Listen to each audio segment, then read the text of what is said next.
যে তরবারিগুলো দেখছেন, এগুলো হযরত মুহাম্মদ সাল্লাল্লাহু আলাইহি ওয়াসাল্লামের ব্যবহৃত তরবারি।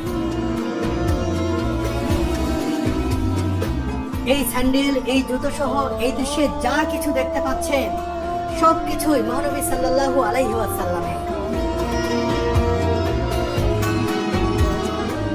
আর এই জামাটি হযরত ফাতেমা রাদিয়াল্লাহু তাআলা আনহু।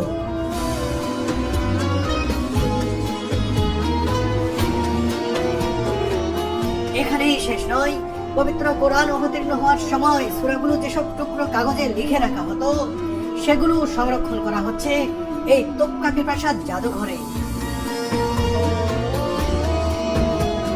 ইসলামের ইতিহাসের এত এত মূল্যবান নিদর্শন এখানে রয়েছে যা কেউ কল্পনাও করতে পারবে না।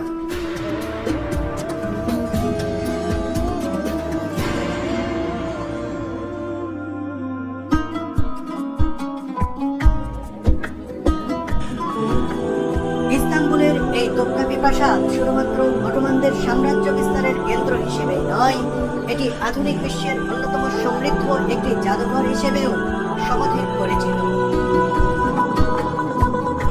বিশেষ করে এই প্রাসাদের তৃতীয় চত্বরের এই সংগ্রহশালায় রক্ষিত ইসলামিক নিদর্শনগুলো ইতিহাসের অমূল্য সম্পদ।